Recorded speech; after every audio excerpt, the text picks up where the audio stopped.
Good evening YouTube and welcome back to TimsTrains. Just trying to show a bit of the process here.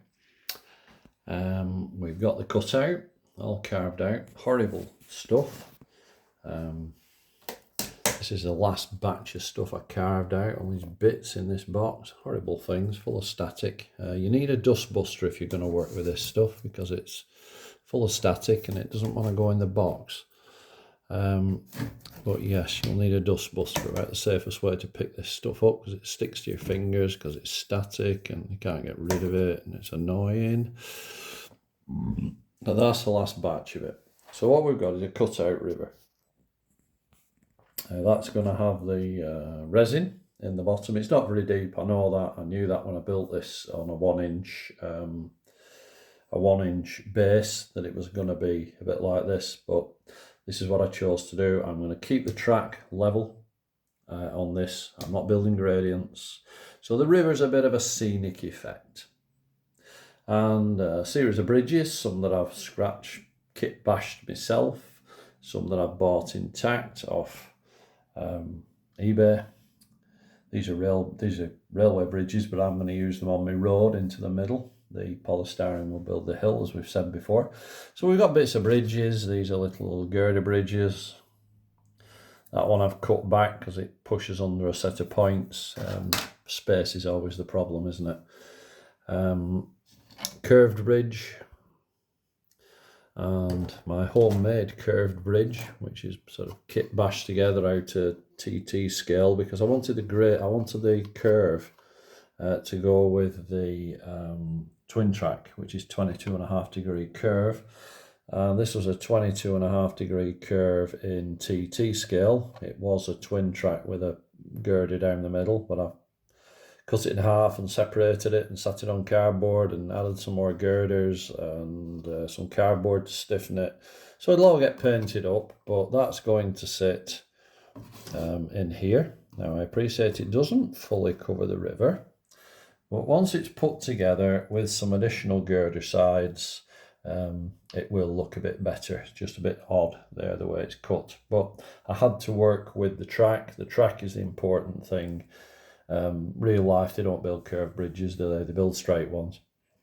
These are some nice little girder bridges off eBay. 2 of those going in. They'll be going in down here. Obviously, they are a bit smaller than the river, but they will have girder ends and be supported. The pillars, I've cut them down because the river's only shallow. In fact, they'll be going that way up. To carry bridges, and for other pillars I've just used some of my foam mat because I thought I don't need to buy more pillars and you won't be able to see them anyway, they'll be underneath. So we have a series of bits and bobs. That's a bridge I built myself out of a platform kit and some girder sides, Pico girder sides, very durable things.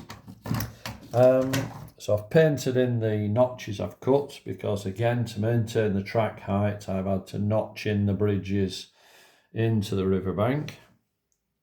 So they're notched in. I haven't cut it any further. It will finish at that end and it will finish at this end. So that will contain the resin. It's a scenic effect. It's not a real river. The building I've put together here, that's going to be a rail to river building, obviously longer on one side and will stand in the river so that the track can come through it and, you know, unload coal trucks into barges or something like that.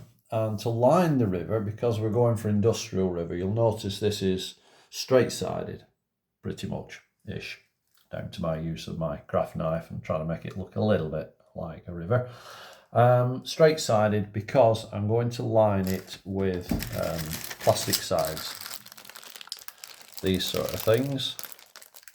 These will have to be cut down because they're too tall. And these like pilings, these corrugated things. I haven't decided exactly where they're going yet. I've bought them to try them. Just bringing you over here. Sorry about the moving camera. We have these sort of resin pot cast kind of sides. I think they're meant to be harbour walls, but I'm going to try and use them. Got some nice little steps in, but again, they were too big. So for the depth of the river, I've cut them in half, and I've just put them on here because they're all a bit dusty, because I've just cut them a bit dusty. They're made of plaster, I think. Somebody's cast them. But they might just add a bit of a difference to the scenery I'm going to build. So bringing you around this side to look at it.